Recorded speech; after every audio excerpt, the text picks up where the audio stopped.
All right, welcome back to another episode of Cameo Podcast.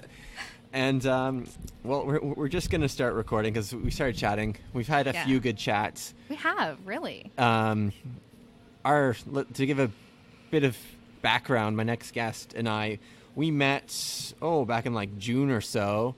I think it must have been June, when she was doing some work with Shaw. That's right. And I tried to coordinate a collaboration that didn't happen. But that's fine. You're getting it wrong. I tried to. We both did. We both did. Okay. We both came from our respective employers of the time. It's true. The like-mindedness. But that never came through. You had a vision. I Yes. liked your vision, and I wanted to get to know you and what you're doing. Oops. That's There we okay. go. But anyways, to introduce my next guest, as we sit at San Maru Sushi on the North Shore here in Kamloops. Welcome back to another episode of the Cameo Podcast. This is a cameo with Dana, who I actually don't know your last name. I know, because it's Dana Shalene on Facebook. Yeah. And then it's Dana something Foster. else. Yeah. Yeah, that would be my broadcasting name. My professional name is Dana Foster. Dana Yeah. Foster. Yeah. So that's your broadcasting name, your moniker, your My real name. But then your real name. But you're also your Instagram is not that either. It's true. Because you got two Instagrams. You got a personal one, and then you've got the Women's Online Network, and then my previous brand, which was Independent Chick. So everything that's on social is all IC Media. Or no, IC Strength. I didn't know what that meant. Yeah. I had no idea what IC meant. That was my first talk show. Oh, really? Yeah, Independent Chick. It was all about independence, and I traveled across Canada to all the different northern reserves and teaching First Nation women and youth about independence. Oh, so this was with APTN. No, this was Dana. This was my media company. Your media company. Yeah. Tell me about this media company. Well, it's IC Media, which is Independent Chick Media. I had just left APTN, and I had literally nothing. Broke. Had like a restraining order against a crazy person. It was just a mess. So I went back home, and I was like, I literally have nothing. I went from this big national TV job to being broke and being at my parents' kitchen table and being like, what am I going to do with my life? And what happened, and I just realized I lost my independence. I was dependent to everything. So I wanted to figure out and look at other people, how they were independent and how I could be independent. So I just created this program and a TV show and traveled around Canada. You just created a TV show. Yeah, I did. What does that mean? Okay. I've seen Survivor Man create a TV show, and it's pretty raw and edgy. But how does one create a TV show? Well, I've been in broadcasting for 15 years. So Where did you get trained? First of all, BCIT. No. A college that is no longer existent, which was Columbia Academy. This is back in 2003. I went to broadcasting school. I was 11. Really? Yeah. Oh, gosh. Dang. I'm sorry. 20. I was 20. I think I was 23. Maybe 22. Somewhere around there. Now I'm an old lady, so thanks for that. Sorry about that. I thought we had crossed that threshold. Yeah. Well, I've been in broadcasting for a long time, so I've taught a lot about radio. I taught broadcasting to high school students, and oh, really? Just kind of evolved. Started dabbling in TV. Came up with my own little show, which is still actually on YouTube. It's me interviewing a First Nation woman on her play that she wrote. She wrote a book and it turned into a play. So. Really? You have to send that to me if I can't find it myself. It's pretty. I'm going to share it, though, that in the hashtag community and Facebook. Yeah. I love that stuff. Yeah. That's cool. Yeah, and so then it just kind of evolved into this career where it's focusing more on First Nation issues and current events. Led to a radio show, which led to TV anchor. I became a TV anchor by the time I was 28 for a national news network, and then my life fell apart. Started over again. Here I am. Hey, I know that feeling. Yeah. Starting from the ground floor. Exactly. So you're building. You're building the Women's Online Network. Well, see, I came from an age where it was all about broadcast standards, CRTC, rules and regulations, but I was always thinking outside the box. So I never really fit in with all my program directors who wanted me to be a certain way, but I was kind of programmed to be, like we were kind of talking about, why I wanted to come on is because you started sharing about depression and everything, but I became in such a box where I was always like smiling and everything's perfect when really everything around me is falling apart. But which I always respected the radio people Or the TV Good people morning. who, yeah, right? Like, you know, there's people like Nardwar who I really, really like, who I think is hilarious. Yeah. Your boyfriend or whatever isn't like sitting in the car, right? He's my friend. Your friend, okay. Yeah. Sorry. So you're He's single. my friend. Yes. Right, you're still single. I am, yeah. So yeah, what was I gonna? So I started the TV show that just kind of came from just wanting to think for myself, to create something for women too, and where other professionals. I wasn't a professional on independence. I was a professional. I'm definitely a professional on dependency. So it was, how do I transfer that into learning from people that are independent in their finances, in their relationships, or in their careers, or whatever they were doing. I wanted to learn from them. So as I was teaching this workshop, I realized, I'm like, I need professionals. I need women on this show. And so then I just pitched it to Shaw, and it became a 2-year show. I went on, did the judos. Oh, all cool. on my own. Yeah, that was quite the moment. I was sitting there on all the media professionals, Global TV, CTV, CBC, and all these big camera equipments, and I had like my little DSLR. This is when it wasn't cool. And just by myself, my little independent chick media sign, and I'm going, what am I doing? Who the heck do I think I am? And then it just like, so who owns the rights confidence. right now? Me. You still own the rights? Yeah, everything's me. I created it right from like. So if you literally wanted to nothing. release them all to YouTube Oh, yeah, it's tomorrow, you online. could do that. Like, they are actually on YouTube. Oh, really? Yeah.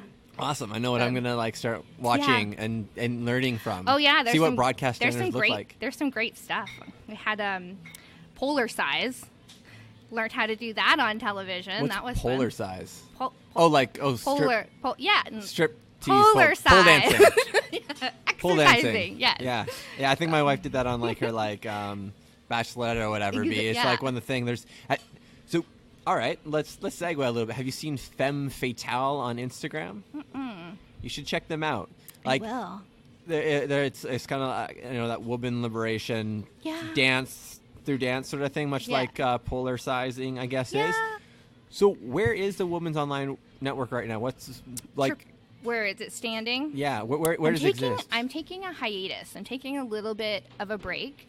I think I needed some space. I think I've been going for so long. I've been hustling for so long. I've been trying to like create something from nothing for so long that I think I was getting ahead of myself. Yeah. And I thought, you know what? I have this big grand vision. I had the business plan. I have the supporters. I have the people. But I want to get it right, and I want to get myself right before I start. I understand that. Yeah, so before I start like really going into it. And then also like I want to do something for myself as well. So I started upgrading my biology, and I applied to college. Really? Yeah. It's What? going to be crazy. You're gonna laugh, but What are you going back to school for? I applied to be a nurse. Really? Yeah. Interesting. I know, right? Everybody's like, "What are you doing?" That's like, a "I'm tough eating." program to get into. Like you're here at TRU? No, in Alberta. Oh, So, okay. I'm kind of in a spot where I don't like in my midlife crisis. I have no idea. Am I scared? I have no idea. But the networks out there, like, have lots of people still messaging me. But I wanted it to be a network for women, not for my own ventures. It was like I want to support women in their careers, and that's really what the network is all about. Is highlighting the women that are in the industries that I'm highlighting. So Is it been mostly Kamloops women that you've been meeting with? Because like I saw you were filming a lot at like downtown. What's that one fancy place that I can never afford? Brownstone. Brownstones, yeah. They're amazing owners too. I know a lot of business owners have been really supportive. We did an interview in Ashcroft. Mosaic art, and her husband are out there. They created this amazing mosaic art all around Ashcroft to create something beautiful for Ashcroft. So, and then another politician, you probably know her, Allison Klee. Yeah. I know Allison Klee. I had her on the cool. podcast. She's cool. Yeah. She's an She electrician. really is. I know. That's what I love about her. And she's cool. And she's into like art, super comics. nerdy. Yeah, I like know. you had your gorgeous. Catwoman. You had your And Catwoman gorgeous. like Yeah, photo. exactly. That must have been at her boyfriend's or husband's shop that he manages. You bet. Yeah. So those are the kind of interviews: women that are scientists, women that are politicians, like people that may not be interviewed in mainstream media. We're seeing it a lot now, but when I first created the brand, it was about highlighting the women that weren't being shown. I get that. There's always so many more stories out there than you can possibly find the time and day of. And that's where I find myself, right? Like, people forget this is my hobby. Yeah. And while I'm working on monetization and whatnot, it's still a hobby and I have a life. And it's interesting to see different people's tactics of approach, right, of trying to get exposure. Because I've done some really weird stuff and probably some less than awesome stuff to get exposure. But you know what I mean, right? It's But I think that's it. I think that's why I kind of wanted to take a break and kind of just realign to the purpose of the network, and not get sucked into that image or the hustle. And there's so many people out there that are doing the hustle and they're they're fronting too, right? They're faking it till they make it, right? Fronting leads to depression. Yes, there we go. Yeah, that's what I've come to realize, and I own up to it. Exactly. Actually, are we friends on Facebook? We are. It took us a long time. You found me. I find a lot of people. I think I found you, one of the two. But I think I forced you. Yeah. I'm like, add me on Facebook. I can't find you. But that was one of the things after the TV show. Like, I had $5 in my pocket when I was doing the Junos. But yet I was wearing like ball sequin dresses. I had my hair. I had like everything. And I had like $5 in my pocket. I relate to that so much. You have no idea. I'm not going to do that again. I'm not going to pretend like if I have $5 in my pocket, then I have $5 in my pocket. I'm never going to pretend to be this media guru or this media person that I'm not. Like, I'm Dana. This is who I am. I'm a mess. I once bought someone coffee. I was hoping they'd just say black but they like ordered some fancy thing and it used half my bank account at the time. And that's exactly it. But with that person, it was a calculated risk. I knew my ROI and the ROI was fantastic. Okay, good. Right? So that cost that fancy coffee was worth it to me. Yeah. Right? And people don't get that, and it's interesting trying to teach people this is what I enjoy. Yeah. Right? And my time is valuable, and I value it, unfortunately, a lot, really high. Mm-hmm. Right? My wife has trouble because I'm always hustling. Right? That's a part and of I can't it, turn it though. off. But you probably pick the best partner that you could have because she'll be able to kind of pull the reins and you'll be able to push when she needs it. So it's like the perfect She's partnership. teaching me very well to like disconnect and like trying to learn how to feed a baby, right? Exactly. I can't listen to my phone. I can't respond. But anyways. It's good. It's a good match. So Dana, so you're in Kamloops right now. I am, yeah. What brought you to Kamloops? A separation. Right. We talked about this before. Yes, exactly. Thank you. We're just going to get right into it. Yeah, We're talking about being real. So I separated from my husband, and there were some addiction issues that I just couldn't handle anymore. And addiction sucks. I know what that's like. You know, I haven't had a drink since August 14th or 17th. Something like that. Good for you. Yeah. That's good. That's amazing. And I wanted to be closer to my family. I got married in Lac Lejeune, and I'd come to Kamloops a lot during the time when we were getting married. And everybody that I had met when I was coming up here were so sweet and so nice. And I was like, it's such a central community. It's, not too far from Vancouver. It doesn't get too cold. It doesn't get, it gets really hot, which I love. And it's close to the shoe swap. Like, you really can't get a better location. And if you really want to, you can go to Alberta within, 6 hours. Yeah. Yeah. So your band's not from this area? Well, no, because I'm not part of the band. Interesting. I'm Métis. Oh, you're Métis. I am. My great-grandmother was Métis. Yeah. I think I told you this maybe once. Maybe. I don't know. She never. I usually get the stories. She never signed the papers because she was part of the res life, and she wanted to reject it. Right. Some of them don't. Right. Yeah. You know who you should reach out to is Shannon Ainsley at Kamloops Matters. Is she First Nation? No. Oh, okay.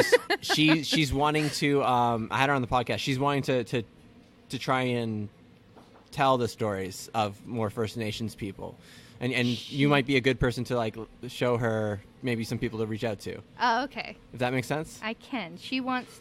She's non-First Nation. Yeah, she's white like me. And she wants to share the stories of First Nation people. She wants to just reach out to them. Like, this is a weird topic. It is is. a weird You topic? were going there. I'll have it. Like, if someone can't put their story out there, right? Like, if I meet with you, right, and you don't have a the podcast. answer. I already have the answer. Okay, perfect. I would say give it to someone else. Cool. I would say, if you have that skill set, teach someone else to do their own rather than trying to create something out of other people's stories. Okay, so maybe story is the wrong word, right? Like, let's say, like, am I allowed to record us right now? Well, I don't brand myself as a First Nation person. I don't brand myself as a Métis person. I brand myself as a supporter for women, or I brand myself as a media professional. Got it. I think, skin usually comes last for me. Yep. Religion might come maybe first. Really? Religion first? Yeah, probably. I would say that. You're religious? God, Oh. family, business. Interesting. Mm-hmm. Yeah. Don't worry. I know your belief system. I'm not going to start. We're talking about some really heavy, controversial stuff here. Is that not okay? No, I'm fine with it. I mean, I'm used to it. I'm used to it. I think the Bible just says, a man can't have two masters, and I've chosen my master, right? Unfortunately, the situation I'm in, I got to make ends meet and rub $2 together to make $3. Yeah, I think I'm a believer. I have faith. Don't necessarily believe religiously. I'm not a religious person. Yeah. But I have my faith, and I think a lot of where I've continued to just still be alive today because of battling anxiety and depression is because I put my faith in God to keep me alive some days. Are you on meds? I was on when I first got diagnosed with anxiety and depression. They put me on an antidepressant, and it was the worst thing that I'd ever decided to do. I got so suicidal that really? I didn't think I was done. I was at the point where I was nope. Yeah, I'm supposed to be taking 75 milligrams of Xanaxafin XR. Yeah. And I was supposed to pick up my prescription, and I just didn't. Yeah, it's a tough one. And now I just use a lot of I have a system to battle it, but there's still days when I'm I can't do it anymore, then I shut off, and I have to be okay with that too. Totally. Yeah. I know that feeling. My wife, she's pretty good at keeping me on the routine. Yeah. Right. Getting me to eat regularly, breakfast. Yeah. That's a huge step. Yeah. Well, I noticed after I went off, because I've been off of antidepressants for 2 years now, and I started adopting a routine in the morning. Yep. And it really changed my life. And it's getting up early. It's doing devotionals or reading, whatever you want to call it. I do the meditation. I have my moment by myself. I have my coffee. If I don't have those daily starts, that's when things go down. When I just am out of control, then that's when things completely, I'm done. There's freedom and discipline. Yeah, it's true. It's very true. So that's where I've been so far in being able to overcome it. I don't know if it ever really goes away. I don't think it does. I thought I could just tear through it. Just okay, it's over. Yeah. It's a moment, but no. It took a long time for them to technically diagnose me or whatever it be, right? Because I was just self-medicating for so long, right? Yeah. Smoking weed daily, it made me function. Yeah. Right? But I think I would rather use weed than some pharmaceuticals for the reasons you have described, right? Yeah. I'm lucky. Yeah. They found my dosage, and they found it kind of just out of sheer luck. Yeah. Yeah, I don't know. I never really wanted to go down the cannabis route. I mean, CBD is exciting because for non-psychoactive. Yeah, I'm definitely not against it for sure, but I think for me, just doing the routine has helped to a degree. But maybe later on, if I can't continue to maintain it, then maybe that's the next step. Yeah. Well, there still needs to be lots of research. I was just gonna say that. A lot of research, right? Yeah. I've done a lot of trial by fire, and plus, honestly, cannabis is not ready for people to really be that outspoken about cannabis. I've been pulled back a few times about my beliefs, but you? Yeah. No, yeah. I can't see that. Yeah, I get trouble here and there. Really? Yeah. I don't believe. I don't know. Why not? What is there to lose, right? When I was oppressed, I really did. Well, maybe I'm so oppressed. Whatever. When I was in a bad moment. Yeah. I just figured, what do I have to lose? I'll just do something. Yeah. And people don't like it. Get but that. it didn't matter to me, right? What more? How much lower could I get? Yeah. Yeah, I don't know. I grew up in a different era, especially being in broadcasting, where everything's censored. Even saying swear word, you're like... Even saying curses. I don't know. I can't do it. So Totally. It's different. So. Which, honestly, I don't try to swear on the podcast, believe it or not. Yeah. But if it comes out, I don't care. Right. I also don't want to hit the explicit button. Like, that marks it as explicit, because I don't... Oh, okay. I don't want to do that. Like, if someone's you listening... want it to be for everybody? No, because I don't think it's explicit. Okay. You know what I mean? Like, what is it explicit, right? Like, if it's two adults having a good-natured conversation, right? Right. What's explicit? Something that would offend somebody else if they're listening. Okay. but like, so what we've had so far, right? We've had some more interesting conversations. Right. That might offend some people, but we weren't explicit. I don't think so. Really? Right? Well, But- maybe you're right. But if I start saying, like, this is really fucking good tea, right? There's nothing wrong with that, because we're two consenting adults, aside from the fact we're in a restaurant that maybe I shouldn't swear, but luckily there's no children around. Right? Doesn't that not make sense? Like, is that an explicit expression in broadcast? Oh, yeah. Yeah, I don't think I've ever said it on air, ever. But I've never said a swear word on air, ever, in my life. But that's because of the CRTC, and I don't have to subscribe to that, I don't think. You don't. Which is the lovely thing about podcasting, which I think, for me, I was tired of being in a box for so long, and I wanted to cover some of the more racier subjects. I wanted to get deeper. I wanted to talk about, racism or sexual harassment, and these are the stuff that were happening. I'm talking like this is just 5 years ago that I was doing this on. 6 years ago when I was doing the TV show. So everything that's happening now is everything I was doing 6 years ago. You just weren't doing it on YouTube. Yeah, I remember during the Junos, I was asking, it was like an opera singer or some sort. She was in where you wouldn't ask that question, but I was curious. I'm like, is there sexual harassment in your industry? Because a lot of musicians, a lot of broadcasters have had to go through stuff that a lot of our male coworkers have done. You see that down on Fox News, like crazy. Oh my gosh, yeah. I mean, I can tell you stories. And I remember you don't asking. need to. I won't. I remember asking that question, and it was just such a odd question to ask back then. But now it's like, finally, all these women are coming forward and telling all these stories, and that's the point. That was the whole point of the first show, was to be like, let's step out of the box, let's stop being censored, and let's tell the truth. And like when CBC first came out with their stories, I was like, fuck yes. Finally. Wait, which stories were these? Were they online or were they on TV? Google it. It's a lot of CBC reporters talked about being sexually harassed. Oh, I see what you mean. Oh, you're talking about the young Meshi debacle. I mean, he was one. I bet there's other stories. There's going to be just multiple. Look on it. But Sorry. I think Canada is now going to start talking about some of the real stuff that are happening. You're seeing it, I think, which is really exciting. Well, we all hear it, right? Especially from our grandparents, and that whole my parents, whatever, yeah, right. Like there's certain stuff in certain families that just doesn't get acknowledged. Exactly. So, with this show though, because I do want to, or with this show too, but with this network, I do want to say both sides, because being somebody that has been in an industry working and interviewing a lot of women, I've also been able to see the other side that men are faced and some of the issues that they have to go through too. So there's always two sides to everything. So it's not all about being like, hear me roar, but It's about equality too. But it's also like you could look at, like, say, yeah, you're talking about men on the other side, totally balanced, right? Donovan Caver's making a joke about how he cried, on the election night, right? And it's saved on kameo.ca for all eternity as a live broadcast, right? Like, it's that idea of like, real men can cry too, I broke down way too many times. Like in like a 6-month period, you probably could like put that into the rest of my life, and like the amount of times I broke down was like disproportionately high. Publicly or?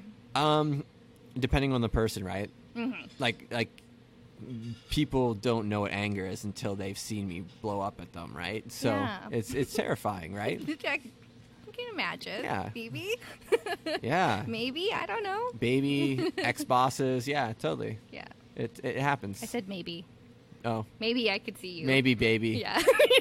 The baby saw it, right? And she's barely like, she's 7 months now, right? Like, that's not cool, right? Yeah. That's part of what the podcast is about, right? Is get people out of, or Talking get me out of the real isolation. Stuff. Yeah. Talking about the real stuff that we really go through. And I think that's why I reached out to you, which I respect so much, is that you talk about the real stuff. And I think being in an industry where it's so fake for so long, it's nice and refreshing to see younger people coming out with podcasts that are really real and that are really talking about the present issue.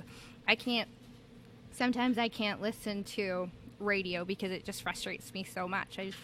Because it just is so plastic, and why I like listening to satellite or like to listen to podcasts, because it's real. So but also, like, Kamloops in this, like, interesting spot where, like, we're really seeing the new trying to take over the old, right? Like, the racism, the problem with sexuality, right? Like, all these, like, let's just call it redneck hick, anti-tolerances. What's the right word? I don't Discrimination. You know, these discriminatory. Ageism? It's just a different feel. Geographic area. Oh, okay. Than like going to like Vancouver or stuff. Like, we're really Winnipeg, seeing like old Canada getting this tidal wave pushed out with new Canada. Well, that's what happened to me, kind of similar, is because I didn't fit in the box for radio or television anymore. And I saw that what was coming. My producer or my film guy back in Winnipeg kept pushing me. He's like, do YouTube, do this, do that. And I was like, oh my gosh, no, I need a TV studio. I need all this. I need my makeup artist. But makeup artist, really? Oh yeah. You were a diva. Oh my gosh, it was awful. So finally, when I grew up and I realized that was all garbage and all fake, and I had $5 in my pocket, it got real. Totally. I started looking at the digital aspect of things and started being like, wow. But that's when I got the pushback, right? Yeah. When you're trying to introduce something that's new into old school media, it just got pushback. So that's why I had to go back. Why I ended up leaving the industry when I went to school, because I had a vision about creating a digital network specifically for women. Yeah. And now here we are. Awesome. Yeah. Cool. So who knows what's going to come of it, whether I become a nurse entrepreneur, media person, but a supporter of women. It sounds like you're doing something too, like unedited, raw, right? Like like you're doing it much the same like me, and you're just stockpiling the footage, right? Yeah. Like, I've got the podcast, which is Women Shaping Canada. Is that out? Yeah, there's 4 episodes out, and it's like on an RSS feed? On my website. On your website? Yeah, you can listen to it. You need to get them on an RSS feed. Okay. Anchor.fm can do it for free. Teach me. Anchor.fm will do it for free, or you can pay $10 a month to a host. Okay. And I can make some recommendations. But I think you did before. But Anchor.fm is free for anyone listening who wants to start a podcast. You can start one on your cell phone, and send it to me. I'll listen to it. Right? If you start a podcast and get 6 episodes out, 6 episodes, and I see that you are committed to it, I will bring you on my podcast. So if anyone is listening and makes a podcast, you have a guaranteed in on mine if they do that. I also will add to that. I will, if you start your podcast and it's focused on some of the industries on my website, you can be featured on my website. Awesome. Plug the website. There you go. www.thewomensonlinenetwork.ca. Nice. Yeah, I've let my website like lapse. Like, I've got so many media properties that I just. You're like Monopoly of the websites. I'm like Monopoly. The Monopoly man of websites. Yeah, I'm just trying to like fill up the board. That is a business. It is a business, yeah. Totally, and I'm monetizing it there you slowly. Go. So, yeah, we're 29 minutes in. You're quarter. You're a quarter. And my cooler's Coors Light, really. Well, 4%. Yeah.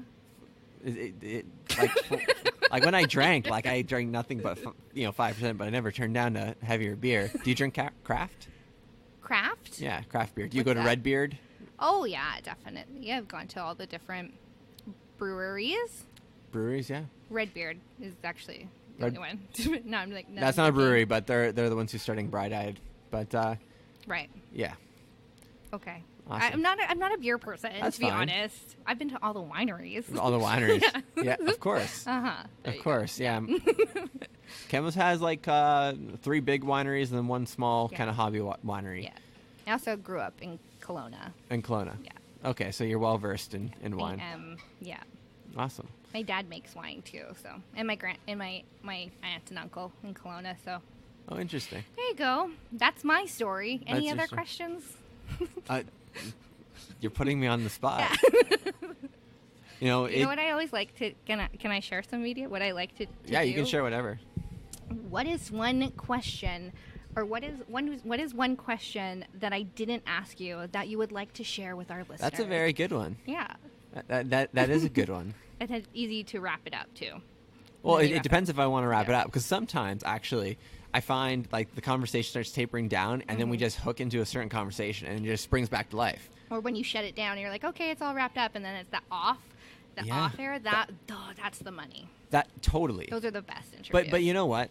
Those interviews, like, that's the long tail investment of it too, right? So Yeah, like, it's like an hour. I have some other people who are like, yeah, I turned it off. They didn't get that opportunity to record that, but other projects might come out of that, and maybe they wouldn't have existed if you know it True. was recorded, Yeah, right? exactly. But Dana, what is something that you would like to Now share that that I haven't touched on yet? See, I got to flip it in my own words. oh gosh, what would I? Well, I think that if you're listening and you know you have a friend or a family or you yourself are suffering from anxiety and depression, get help.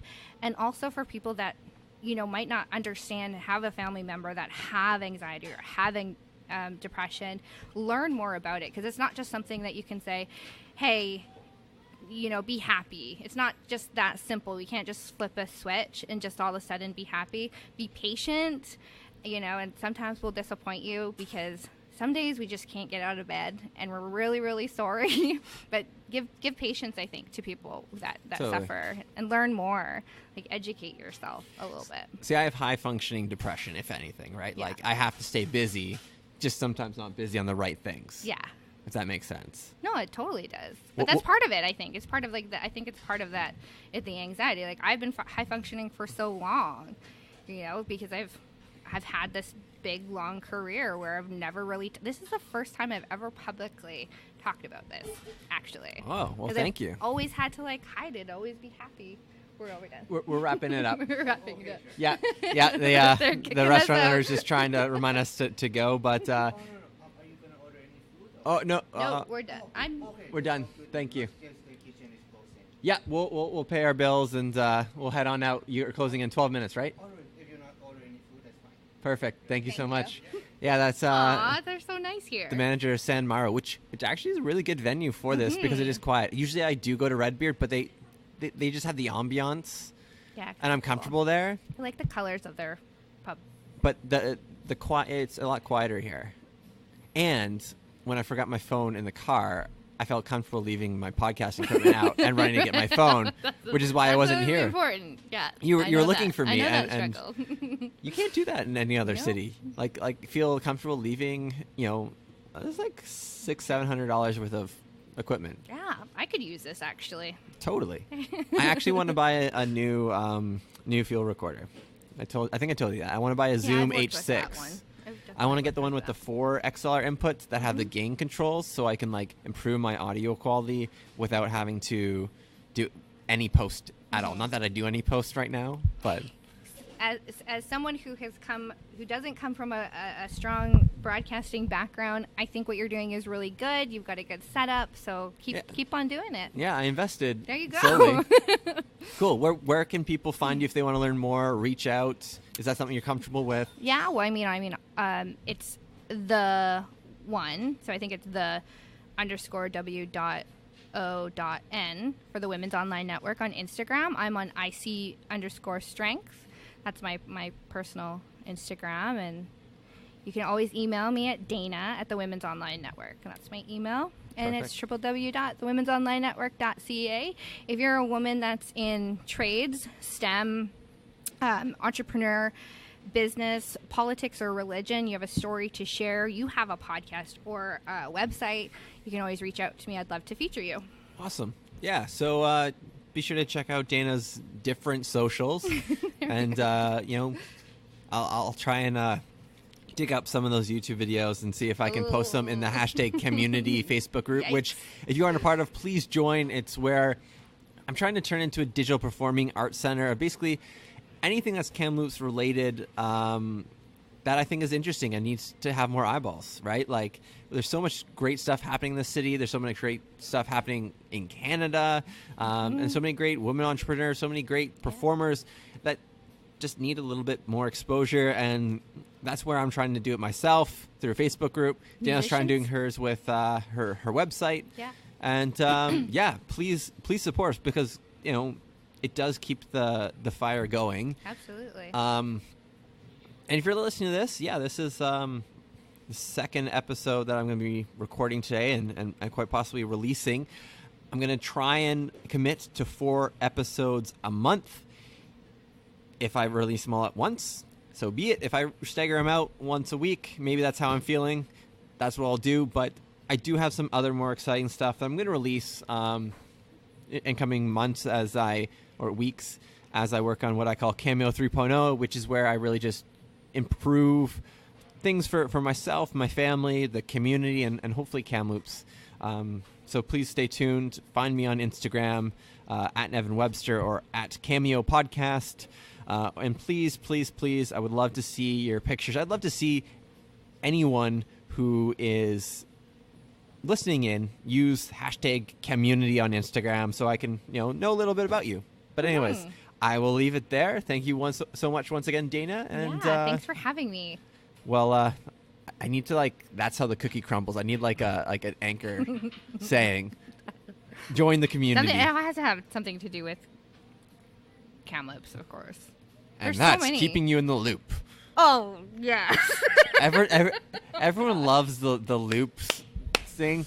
Yeah, that's a good one. They came and they kept in the loop. Anyways, whatever. You've got it. Cheers. Bye.